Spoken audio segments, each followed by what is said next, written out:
Welcome to Moments with Marianne. This is your host, Marianne Pastana. And we're here today with special guest, Dr. Shai Tubali, who's here to share with us a special meditation of the heart. So are you ready to challenge the boundaries of your love? Well, today's meditation will dive into just that. Dr. Shai Tubali is the author of Llewellyn's complete book of meditation, a comprehensive guide to effective techniques for calming your mind and spirit. And he's a leading authority in the field of self-development and self-empowerment. In his writings and teachings, he skillfully combines psychology, philosophy, and Eastern thought and practices into powerful processes of inner tradition.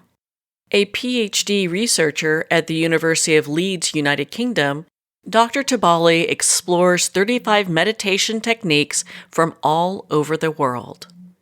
So let's welcome to the show, Dr. Shai Tubali. Thank you, Marianne. I'm so happy to be here again with you. Oh my goodness, what an honor it is to have you here and to do all the things we're going to do today and talk about your book. I'm so excited. For our listeners that maybe missed us last time, why don't you share a little bit about your book? Yes, of course. Well, I would start by saying that this book is an expression of my lifelong love affair with meditation. Because when I was just at the very early age of 21, this was my first time to be introduced to the world of meditation. That happened by accident, but I think it wasn't accidental. It was some kind of a philosophical and existential questioning taking place within me. And ever since I've encountered meditation, my life has changed so dramatically on all levels, emotionally, intellectually, philosophically, spiritually, even academically. My life work has become academically invested in the world of meditation and the mystical transformation. So this is simply a love affair with meditation that propelled me to introduce readers to the vast and abundant world of meditation in a simultaneously comprehensive and a simple and clear way. The subtitle of your book is Comprehensive Guide to Effective Techniques for Calming Your Mind and Spirit. So when we talk about getting to this place of calm, what does that look like? Yes, that's a very good question because we are all looking for this calmness, but we can't find it when we are just looking for a way to distract ourselves from certain thoughts and certain feelings while they still have this power to take over our mind. So calm, when in the context of meditation, is a state that we achieve by realizing that we are not our thoughts. You see, we are not our thoughts and emotions. So, and we don't have to become so easily identified with them. And we can create a certain space between our being and between our heart and between our mind and the world of the endless stream of thoughts and emotions. So that's the basic key to calm, to meditative calm. This is what I call the law of attention. It's when you're realizing that between you and every thought, emotion, and feeling, there is a certain gap. And in this gap, there is a choice. And you can make that choice to become identified with a certain thought, a certain feeling. For example, if you have a certain stream of sadness inside you, you can choose to become identified with it, thus turning into, I am sad right now. So when you are sad, then of course you have become one with your sadness, and it's very difficult to relieve yourself of it. But what if there is a place in you that can make that choice and can also tap into something that transcends this sadness altogether? That's the magic of meditation. I've done your meditations before and just love them. I found them to be so empowering. And one of the Thank you. things, oh my gosh, yes. And one of the things that you talk about too is how it can reduce stress and decrease pain and improve our sleep. And for a lot of people right now, that's such a big gift. Yes, exactly. Because again, because we become so absorbed in the stream of events. You see, for example, we watch the news, and the news is sometimes it feels that it's ever darkening world, that it's that the world is becoming more and more chaotic, and that we can't handle the immensity of the stream of events. But the thing is that if we don't have this knowledge of a certain timeless space within us, you see, it's like being able to take vacation from the world, being able to take vacation from our mundane self, and delve into a space that has absolutely nothing to do with time, with space, with changing events. Because you see, sometimes events can be dreadful, but tomorrow something can be extremely elevating, and then we feel elevated depending on that event. But we are so helplessly and desperately dependent on events that we don't have this ability to experience an unchanging condition, an unchanging reality that has absolutely nothing to do with whatever happens in the world. You know, the Beatles had this song, "Nothing's gonna change my world." And that's so plainly and beautifully put, because it's all about this state in which things go up and things go down in this kind of eternal seesaw of the world, and still you are able to detach from all that, to rest in this natural calmness, which is your birthright, and return from that to the events, being more able to embrace these events and to cope with them emotionally, mentally, and physically. I know you've done so much research for all the meditations within your book. What led you to really dive into this type of research? Well, I would say, first of all, um, I think it's this extreme joy at the realization that the world of meditation is so diverse, you see, because sometimes we tend to think of meditation as just this kind of a half lotus posture, a figure sitting silently and in an introverted, serene look, perhaps with some kind of hand gesture, and that is what meditation is. But when you are beginning to explore the tradition of meditation, the first thing you're realizing is that it is transcultural.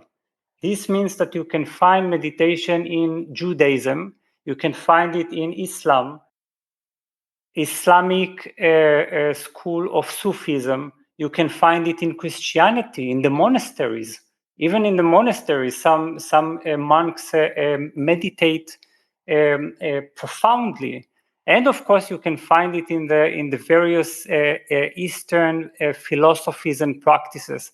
So meditation is really everywhere, and the joy of picking all these superb and sublime practices that humans have developed throughout the ages to equip us with the ability to tap into divinity, to tap into our higher self.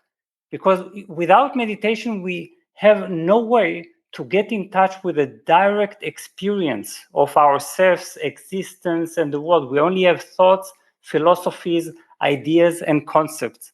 So that's what has been my driving force, my wish to compile, to gather all these myriad experiences and presenting them in the simplest way of classification, using the chakra system as my aid. Well, it's all interwoven so beautifully in how you have this book together. What a great gift this is to anybody. For those that are new to meditation, is this a book that they can start using right now and develop a meditation practice? This is the beauty of this book, I would say, because it works very well for both advanced practitioners of meditation and beginners. For beginners, it's all about adventure. You see, because sometimes we tend to think of meditation as something very serious that requires self-discipline, and we immediately begin to scare ourselves by thinking about a daily practice of meditation, committing ourselves to a certain time of the day, and never wavering, never neglecting our practice and all that. Well, that's of course in some meditation schools that's how they practice. But I would recommend approaching this book with the spirit of adventure. That means that you open this book that includes 35 meditation practices, and simply let your heart guide you and draw you toward a certain practice, and then try it out, experiment with it, see what happens. Let it open certain doors inside yourself, and then decide if you feel like continuing with it or not. So first of all, we have to try. We have to. It's like an entertainment park of of the higher self. We have to walk around, to experiment, to try the certain facilities, the certain practices, and to see what touches us and what calls us at this level of our evolution, rather than think that I should practice meditation. So if this is the spirit I'm entering with this book, then it's an adventurous spirit that really works well for beginners. For advanced practitioners, it's an opportunity, one, to be introduced to very elaborate and profound explanations of what meditation is and how we can deepen our practice, and also become introduced to completely different types of meditations that I think some of us simply don't know. So I hear a lot about different trauma experts are researching psychedelics right now and saying that that is a way to obtain higher states of consciousness. Is this something that can be done with meditation as opposed to having to get into like experimental drugs? Oh, that's a very important question, and I'm very thankful for it, Marianne. Uh, Well, that's the thing, you see, because I think for some of us, because meditation may seem slightly intimidating. It's a demanding practice. It requires a certain. It seems to require a certain self-overcoming, that we find it easier or simpler to just take some kind of pill, or drink some kind of a psychoactive plant in a liquefied state, or whatever, and then immediately become absorbed in a higher meditative state without doing anything for it. Now, the thing about psychedelics is that psychedelics may sometimes be an aid in being introduced or initiated into the world of our higher consciousness. So for some of us, psychedelics may have helped in the past to be able to become familiar or to acknowledge that there are indeed such higher states of consciousness. This is real. But then we should embark on the journey of meditation. And when you begin to delve into meditation, you will never need to return to the world of psychedelics, because the world of meditation equips you with the awakening of the powers of your own consciousness, which means it's all about learning how to not depend on any substance, on any state whatsoever. So meditation helps you to expand your consciousness beyond this kind of focus, obsessive focus on our petty thoughts and emotions. Expand our consciousness to such a degree that we are finally able to experience ourselves bigger than our body, bigger than our circumstances, bigger than our life, and even bigger than the cosmos. And I think the meditation that we're going to practice today is going to be a taste of exactly that. Well, I am so excited that we get to dive into this meditation. What a treat this is. And thank you again so much for doing this for us. I think now would be a great time for us to dive in and start talking about it. Oh, yes, with great pleasure. Well, first of all, may I just dedicate this meditation? I would like to dedicate our practice today to all those who are suffering in this world, because this meditation is a meditation of the heart. And as we've already understood in this discussion, each meditation opens a certain door. And this meditation is one of the classical meditations that help us to not expand our mind and consciousness, but broaden the boundaries, stretch the boundaries of our heart, to be able to realize that our heart is much bigger than we think. Sometimes we experience our heart as just a closed fist at the center of our chest, but it is actually a cosmic heart that we possess. So the meditation we are going to practice will be loving kindness meditation. Are you familiar with this one? Now, I've heard about it before, but I'd love for you to share about it with us. Of course, of course. So this meditation is as old as Buddhism itself, from which it originated. And in Pali, which is the language of the ancient Buddhist scriptures, it is called metta bhavana. Metta is a certain quality of love, which is what we call loving kindness. And when we are able to activate this kind of quality of our heart, we are beginning to get to know our Buddha nature, then our nature as inherent Buddha nature. So this meditation was actually taught by the Buddha himself, and he explains it and recommends it in the earliest Buddhist scriptures, but it was later developed in somewhere in the 5th century, and this is the version that we are familiar with in the West. So there are two approaches to this practice. One is loving kindness, which is wishing someone happiness and sending out unconditional inclusive love.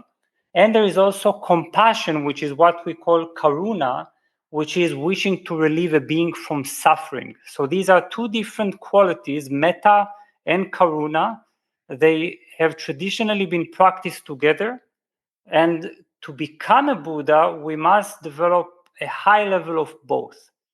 So what we do in this meditation is challenging the boundaries of our hearts, which means breaking down barriers that seem to stand between us and ourselves, as well as those that we have erected to separate ourselves from others. So it's a gradual softening of our mind and heart, and opening that to increasingly deeper levels of the feelings of kindness or pure love. So just to understand what this pure love is, it's not some sentimental feeling of or moral obligation. It's a quality that emerges from within our Buddha nature. And this quality is of unconditional, inclusive love, which means that it's not restricted to friends and family. And this is what we will learn to transcend in this practice. It extends out from our personal categories to include all living beings. It doesn't depend on how the other person feels about us. It is without any desire to possess another. And it doesn't depend on whether one deserves it or not. This is another obstacle in the practice. And moreover, we are not supposed to expect anything in return. So it's what we is perhaps in mystical Christianity is considered the ideal love, which everyone can potentially find within themselves. So this is what we're going to do. And about the process itself, what we do is that we begin to cultivate this kind of quality, this understanding, love, and compassion, but we first must start with ourselves. That's the wise trick, because the thing is that if you don't know how to practice loving kindness toward yourself, if you still have these feelings of self-hatred and self-condemnation and guilt and inner rigidity, and all kinds of internalized voices that tell you that you don't deserve to be loved, then how can you be able to actually know this kind of sweet and soft love and direct it toward others? So we start with ourselves, then we direct this love to ever widening circles of other sentient beings, from ourselves to loved ones, because loved ones are easy to love. They easily and spontaneously evoke our loving kindness. But then we're starting to challenge the boundaries of our love by turning our loving kindness to neutral beings, people we don't really care about. Perhaps we've seen them on the street. Perhaps they've served us at a restaurant. And we progress to difficult beings we have difficulty with, and that as soon as we even think of them, we immediately close our hearts. So this is the biggest challenge, and I think that if you are able to think of someone you really your personality doesn't like, and you are still able to open your heart to this someone and wish them the best, wish them well, wish them to be relieved of their suffering and know joy, then you are able to take that leap to universal love. So that's the greatest barrier of the practice. And the last thing I would say is that don't rush it.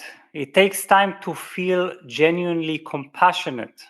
So start by looking deep into your body, feelings, perceptions, thoughts, and slowly let your aspiration to love to become a deep intention. So to cultivate this loving kindness, to trigger it, we use certain phrases.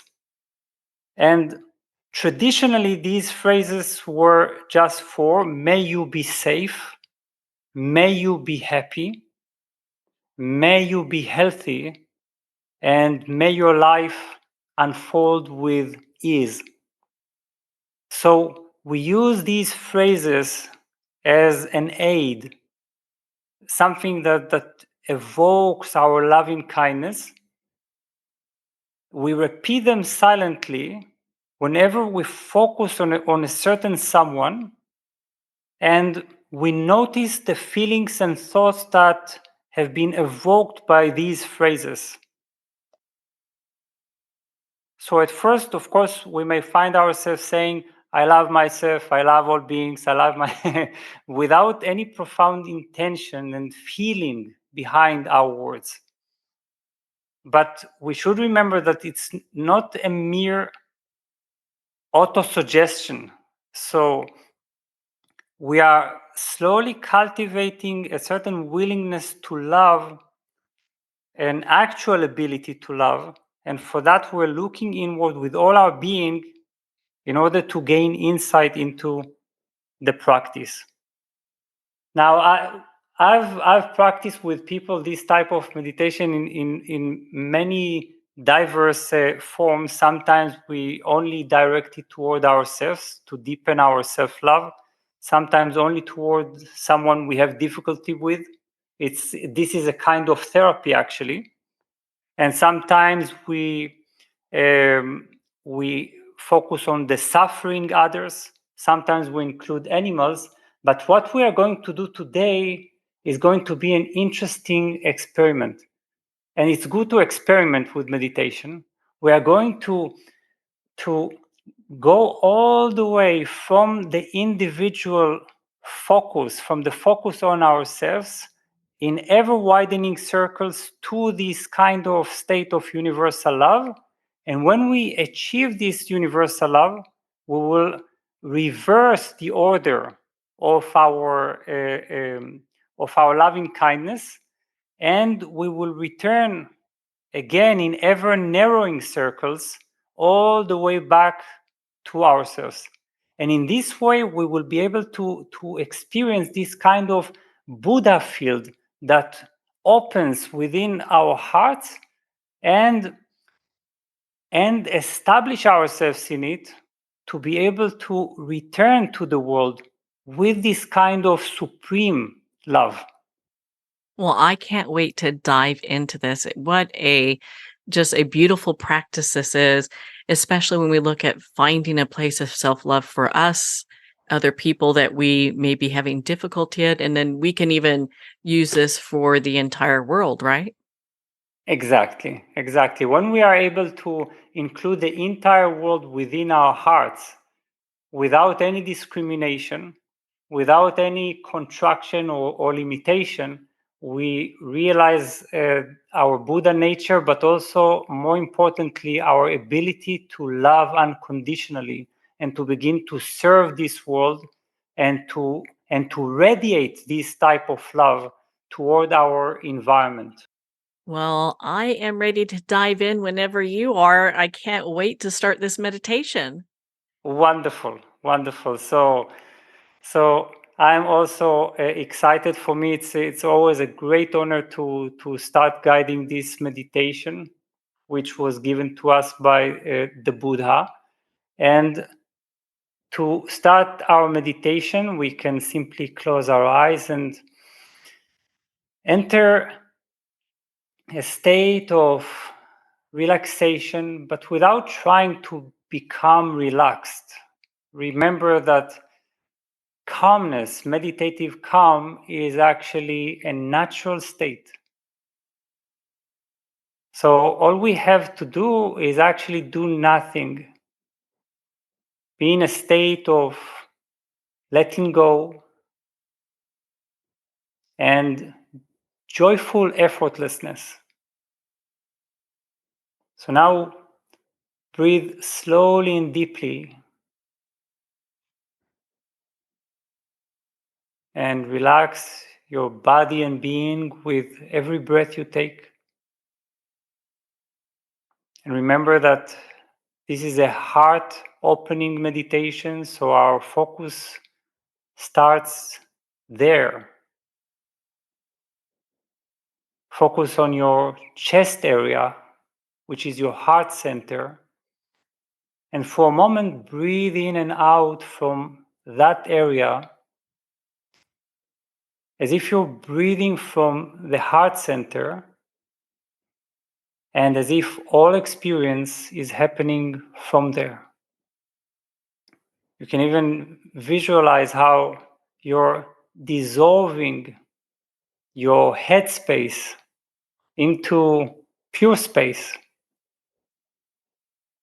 falling into the heart as your new head. So anchor your mindfulness on the sensations at your heart center, deep inside your chest, and invoke this feeling of loving kindness. Even if you still don't know or not sure what loving kindness is, remember that this quality lies within you in a dormant state, but it's a natural quality that sometimes you get in touch with when you love others around you effortlessly.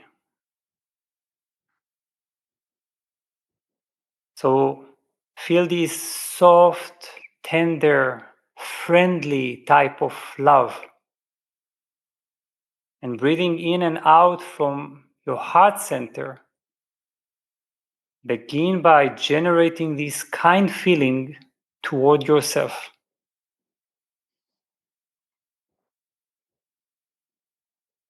Effortlessly generate warm, gentle, loving, forgiving feelings for yourself. You can even use an image like golden light flooding your body, softening your own heart.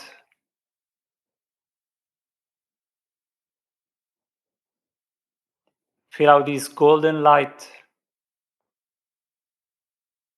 melts away any areas of mental blockage, numbness, self-judgment, perhaps even self-hatred.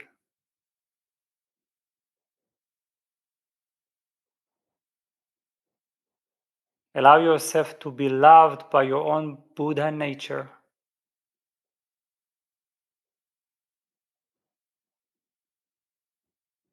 And drop beneath these areas of blockage to a place where you do care for yourself, where you want strength and health and safety for yourself.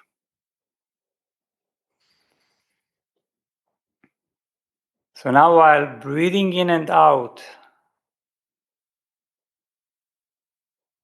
use these phrases, let them reverberate within your mind and heart.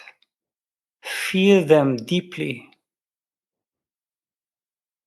with sincere intention as much as possible. May I be happy.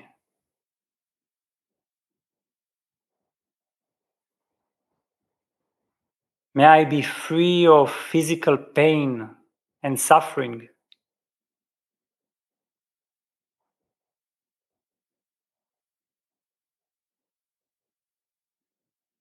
May I be able to live in this world happily,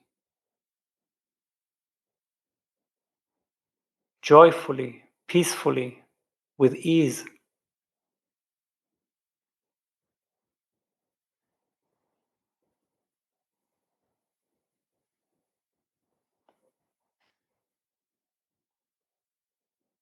May I be free from anger, afflictions, fear, and anxiety.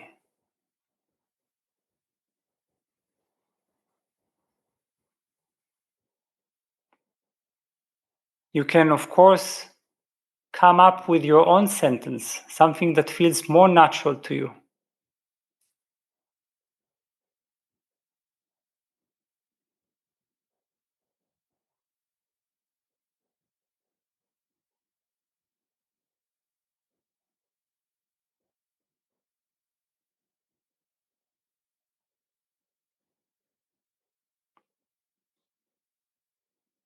So after wishing well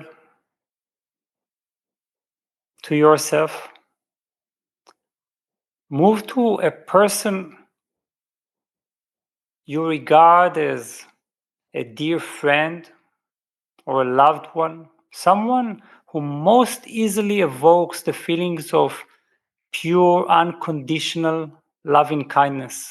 This love that doesn't depend on getting anything back. This may be a mentor, a benefactor, an elder, a parent, a child.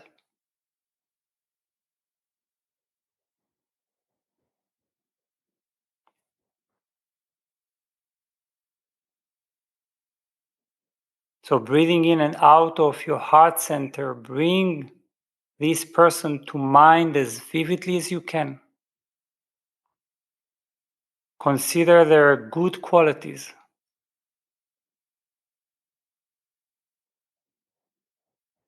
Feel your connection with them,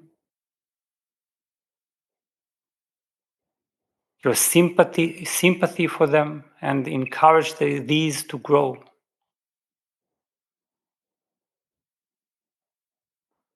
You can even use an image such as light shining from your heart into theirs.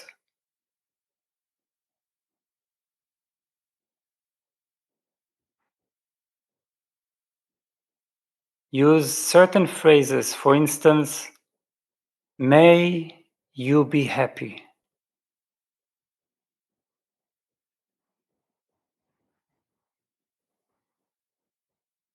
May you be free from inner and outer harm and danger.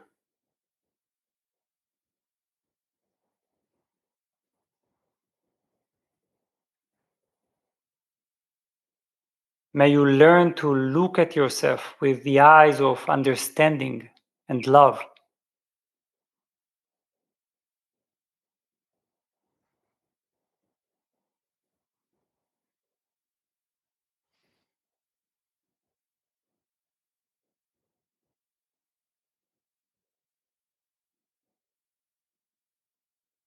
Wonderful. So this is quite easy, but now let's move to a neutral person, someone for whom you feel neither strong like nor dislike. Perhaps someone you saw on the train today or on the street. Perhaps a waiter.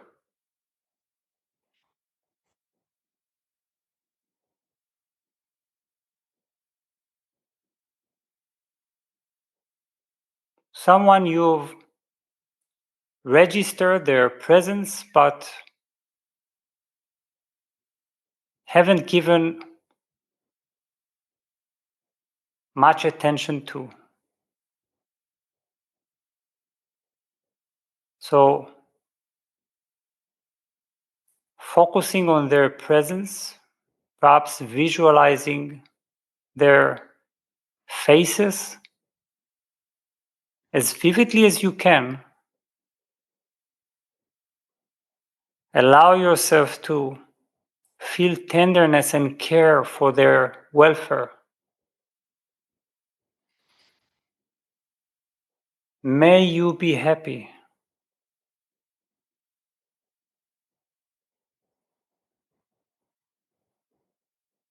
May you be free of mental suffering or distress.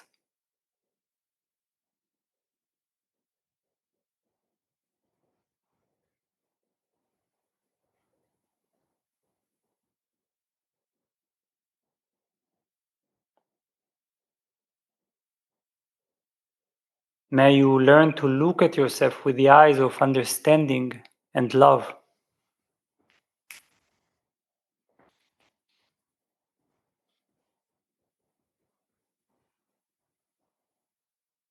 And now move to someone you have difficulty with, including hostile feelings and resentment, perhaps someone from your past or someone you don't even know. Perhaps you've seen them on the news.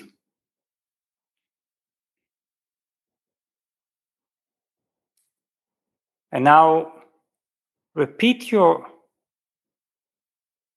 chosen phrases for this person. You can again come up with any phrase of your own. And do this to the best of your ability.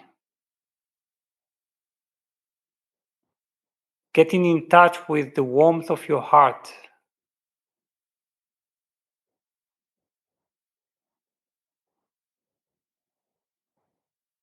May you be happy.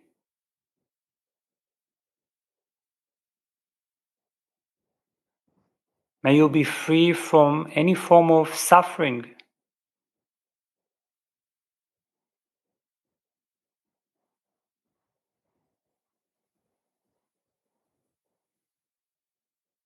May you be able to recognize and touch the seeds of joy in yourself.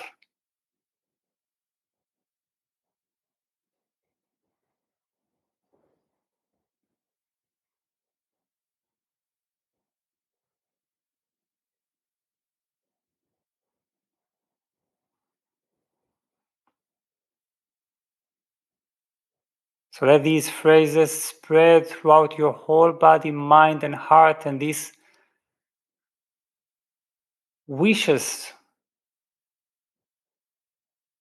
stretch the boundaries of your heart to include that person in your loving kindness.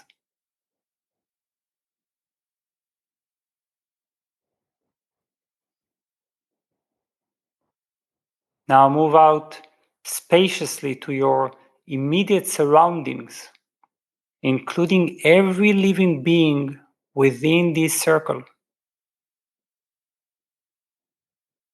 May all beings in the air, on land, and in the water be safe, happy, healthy, and free from suffering.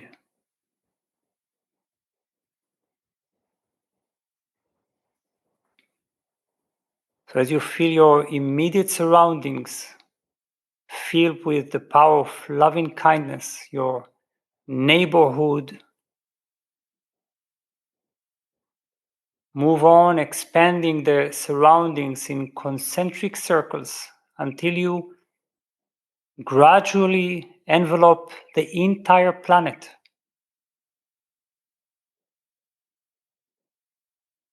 So radiate loving kindness to all beings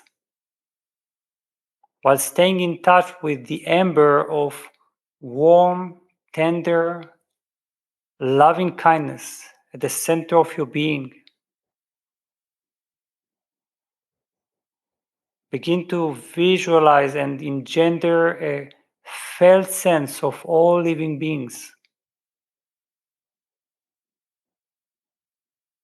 And have a sense of waves of loving kindness spreading from your heart to everyone. May all breathing beings be safe, happy, healthy, live joyously.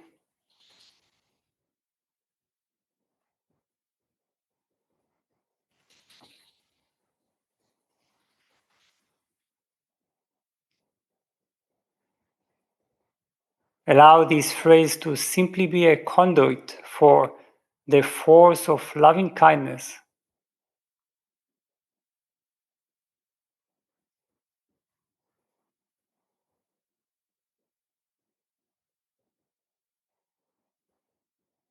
And empower your imagination to touch the hearts of all forms of life in the universe unconditionally and inclusively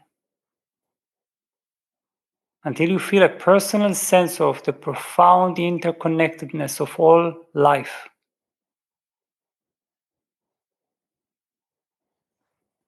So expand your loving kindness until you are able to visualize Earth spinning within the vast, mysterious universe. Feeling the endless emptiness of the universe with your loving kindness.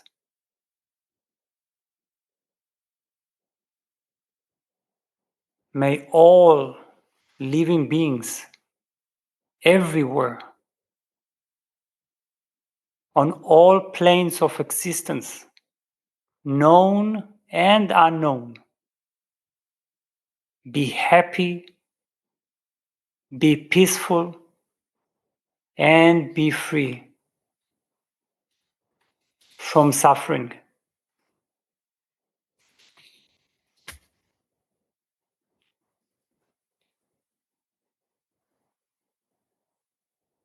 So with this universal, all-encompassing Buddha heart, that is your natural state of the heart, now move back in ever narrowing circles. First, enveloping the entire planet.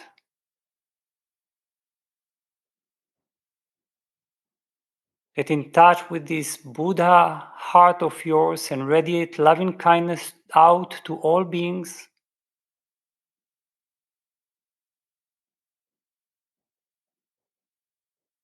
May all beings be safe, happy, healthy, live joyously.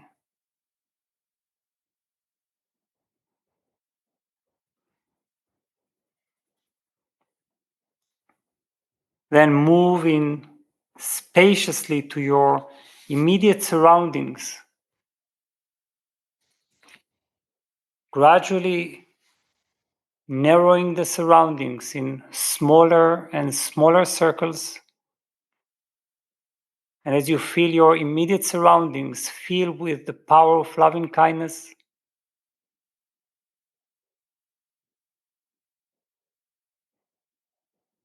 wish them, may all beings in the air, on land, in the water, be safe, happy, healthy, and free from suffering.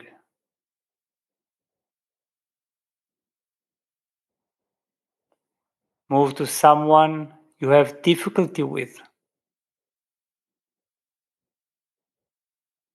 and direct your loving kindness to this someone from your Buddha heart.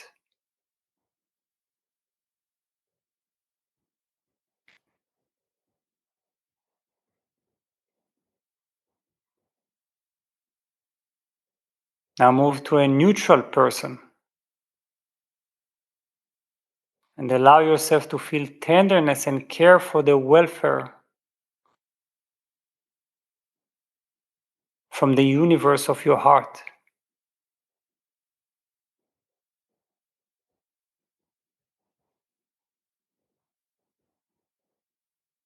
Narrow your attention to a person you regard as a dear friend.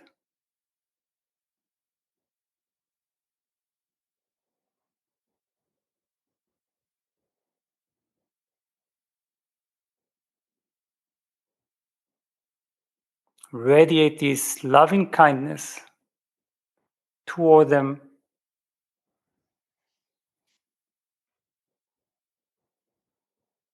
And finally, breathing in and out from the heart center,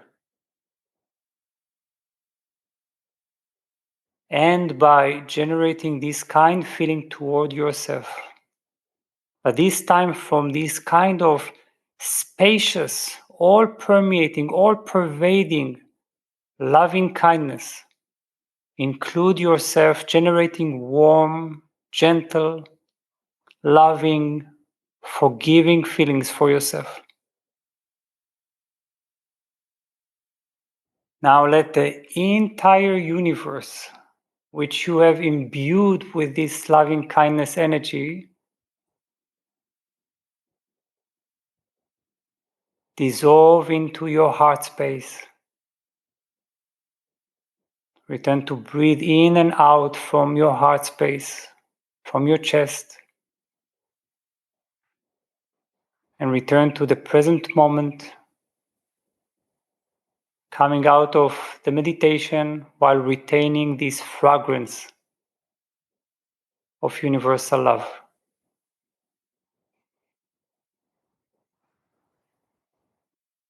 What a powerful meditation that was. Thank you so much for doing that for us. Where can our listeners connect with you and learn more about the work you do and your books and just be part of your community? Well, first of all, everyone is more than invited to visit my official website, which is under my name, shaitubali.com.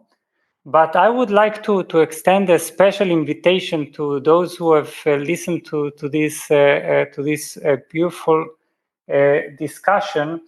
I have transformed the complete book of meditation into an all year round challenge, which means that if you register on a monthly basis, you receive every morning a certain meditation guided based on the meditations in the book, guided in an extensive and profound way. And every week actually integrates all the different 7 dimensions of the meditative world as presented in the book. So I think this is the best way to pursue and realize the promise held in this book. And again, that's on your website? Yes, it is. Well, doctor, thank you so much for taking the time to be on the show with us here today. Thank you. It's been an honor, Marianne, and especially to guide this meditation. That's been a wonderful invitation. Thank you. Well, thank you, Dr. Shai Tubali. Well, we're at the end of our time today. I'd like to thank everyone for tuning in. You've been listening to Moments with Marianne, where we make every moment count.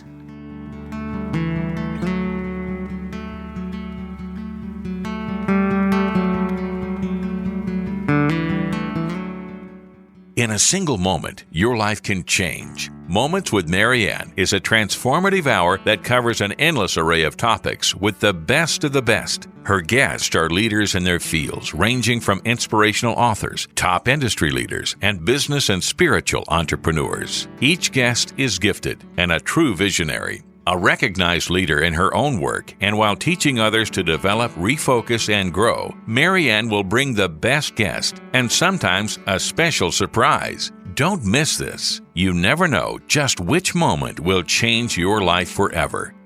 Make sure to tune in and visit momentswithmarianne.com for more information.